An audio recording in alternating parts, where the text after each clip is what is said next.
So welcome back to my channel. It's JVceo. I posted something the other day and people wanted a real breakdown of it, because I think on the base level people think about property as just buying a property and renting it out, but I think property goes well beyond that.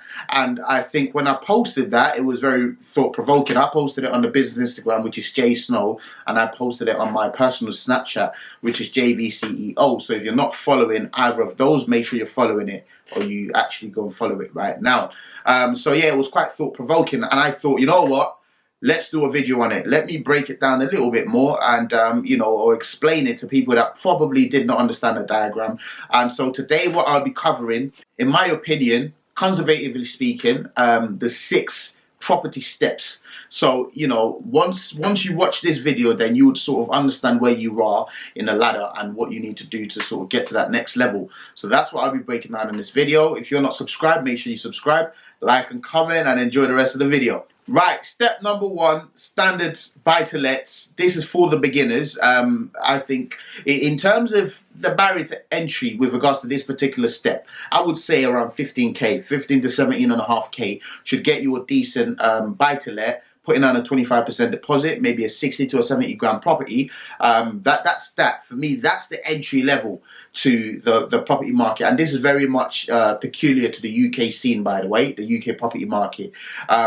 And I think once you're able to do this and master it, even just doing one and mastering it, automatically, if you search for the right knowledge, you would understand how to extend your portfolio, but more importantly, how to even take that one property and make it a lot more profitable, which then leads me on to step number 2. So for those of you that you now own a buy-to-let, or you want to skip step number 1, then the next step that ideally you should be shooting for will be a HMO. Under a HMO, I would also put in a serviced accommodation, even though I think that serviced accommodation is slightly higher than HMOs, or in fact significantly higher than HMOs. But for the ease of understanding this video, I'll put it all in the same place. What is a HMO? HMO is houses in multiple occupation. That essentially means that you buy a house, and rather than renting it to one single family, which would have been the first step of the property step number 1 that we just previously discussed, rather than doing that, you would rent it out to multiple families. You could choose to rent it out to students. You could choose to rent it out to professional tenants. What is the benefit of this? Right, let's break it down in numbers. If I bought a house for 60,000, a 3-bedroom, I may rent it out for £450, maybe £500, right? So that's there. And let's imagine on my interest only, I'm paying £120 a month. So if I rented it out for £500, my profit would be £380, correct? I hope my maths is right. That's correct. £380, that would be my profit because I've got it on a single let. So it's slightly easy, very easy going. If you don't want a lot of interaction, you don't want a lot of property headache, then that's the route to go. But on step number 2, if you then done it as a HMO, the same 3-bedroom property, and you ended up renting the rooms out for, let's say, £300 per room. Now you're bringing in a total of 900. Again, take away all the additional costs. Let's just make it easy for calculation. £900 a month, take away from 120, which would be your interest-only mortgage. Now you're taking £780 a month compared to £380 a month. So an addition of £400. That's in a nutshell how it works in terms of the difference between a single let and a HMO. Now within this same ladder, if you actually wanted to take it up a notch, you can go down the route of a serviced accommodation where you break it down into rooms again and you operate it on Airbnb, you operate it on booking.com as day rentals.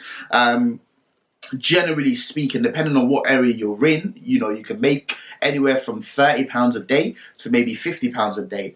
And again, depending on the spec of the property. I will say though, it is quite costly to actually convert the house to be used as a service accommodation. So if you are going to go down that route, just make sure you have enough cash behind you so that you don't run out of money in future.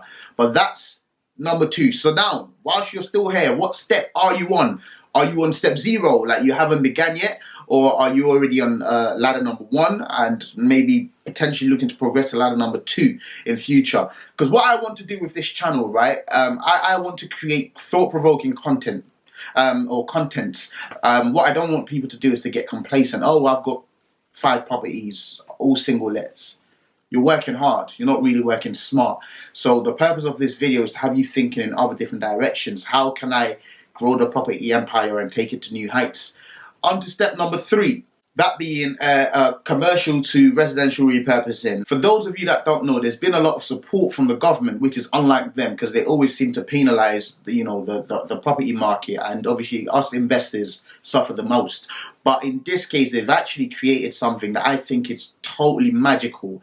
I don't know how long it's going to last for, but essentially speaking, what it is that you can repurpose a commercial building to residential without actually going through the rigorous planning permission steps. And what does that look like? Generally speaking, on a normal basis, if I bought a commercial property and I wanted to change it into flats, I would have to, go through planning permission and make sometimes years, to get the go ahead for it. But in this case, as long as the commercial property isn't in a very commercialized area, you have the right to sort of, transfer its purpose from being a commercial unit, break down the walls and so on and so forth, and get it down to a residential. And what is the benefit of this? So now a commercial property that maybe could have been renting for only, I don't know, maybe let's say £2,000. Now you're able to break it down, you're able to maybe put 4 flats in there, and now you're potentially able to rent it for,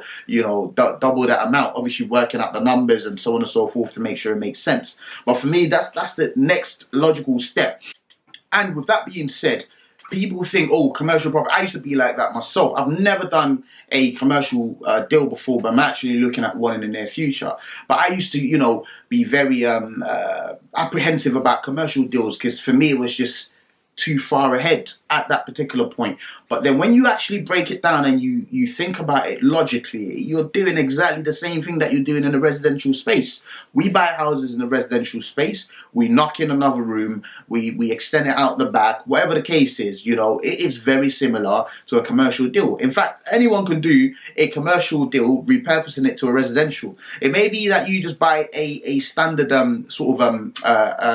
shop. I'll give you an example. A client of mine was sharing some news on my property group.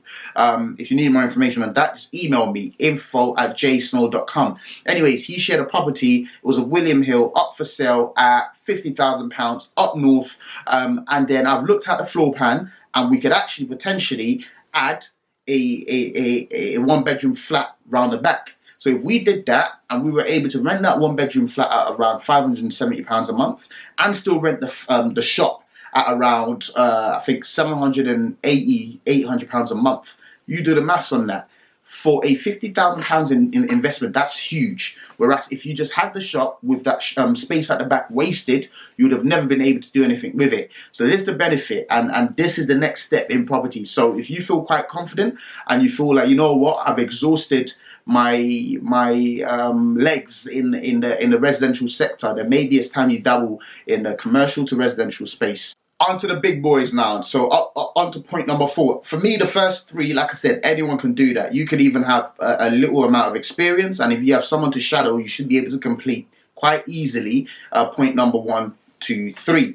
Now on to the big boys, which is commercial units, purchasing commercial units.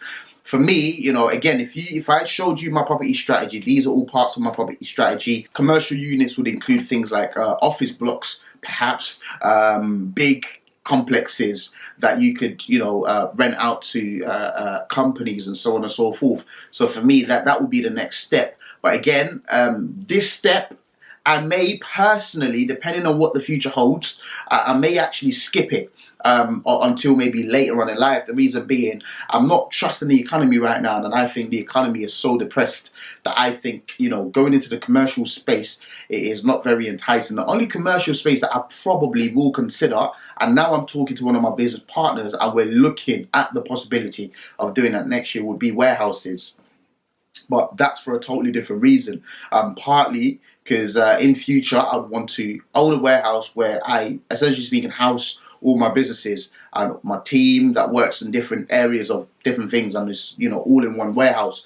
But secondly, because I do think that long term there's a huge market for warehouses, especially whilst we're going down the route of closing commercial shops such as retail shops and maybe going more online. I think, you know, the need for warehouses would massively increase over the next sort of, I'd say, 5 to 7 years. That's my personal projection. Now, on to point number 5 in terms of the ladder. So now you've gone to point number 3, you skipped point number 4, and now you're in point number 5. Purchasing blocks of flats. If you know me, I've always talked about it. You know, rather than working smart, rather than working hard, you work smart. So now, rather than going around up and down the country purchasing single lets and so on and so forth, you can go off and purchase 10 2-bedroom flats. You know, which concentrates your effort, concentrates your resources in one particular area, but if anything, actually gives you more of a profit, because then, like I said, you could share resources and save money across the board. But obviously, to do these deals, you need a bit more money, because now you're not talking about picking up a property at 100,000, 150,000. Now the barrier to entry is slightly higher. I have looked at flats before, depending on where you're looking at. If you're looking up north, you're looking at probably somewhere in the region of maybe 300,000 to 500,000 for like a 5 2-bedroom flats. But again, you know, for me, that's the creme de la creme of the sort of property field. Because then if you're able to do that, an example being, I don't know how many of you follow a guy called Grant Cardone. He's a top property guy, more based in the US, but I think everyone can pick up a lot of things from him. According to his thesis, which I agree with, the bigger the number, the bigger the profits. So now, rather than us playing down at the 100,000s and 150, 200,000 pound deals, if we're able to now go off and purchase, you know, a massive apartment complex for, let's say, £2 million, putting down 25%, which is 500,000, and cash flowing a ridiculous amount, then, you know, the better it is, because now you're able to scale up that sort of property investment. You're able to scale up the numbers. You go from making £5,000 a month to making maybe £50,000 a month. But also, essentially speaking, you're almost using the same amount of effort, because sourcing the property is still the same. You know, you're not going to source 100 different flats. You're still sourcing one you know, block of flat with 100 properties in it, perhaps. So that's just an example. But again, like I said, this is the creme de la creme of property, and then the final point being actually building your own dwellings. So dwellings of residential, dwellings of commercials. And when I say building, I'm not saying, you know, buy a piece of land and put 2 flats on it. I'm saying, you know, massive developments, £4 million developments, £5 million developments, where, you know, it's a big deal, and that for me will be, you know, the top of the property market. And so that's that. I thought I'd share the video with you guys so that at least everyone can start thinking in a different way, and rather than getting too complacent and comfortable with just the regular single lets, because I think you can do the single lets all your life and you probably wouldn't create as much wealth as you think you could create. So if you wanted to take this further, you know, there's so many different directions you could go. You could buy properties abroad. Like myself, for example, I buy land abroad in Nigeria, and hopefully in future looking to develop those into different things, perhaps hotels and schools and so on and so forth. So, you know, there's different directions you can go in it. But in a nutshell, within the UK, these are the 6 steps in property. If you master that, and you're able to actually follow through all the way right till the very end, at the very end, you'll be a very rich person. Anyways, thank you for watching. Make sure you subscribed and hit the like button. Send your comments down below and let me know what video you want to watch next. Until next time.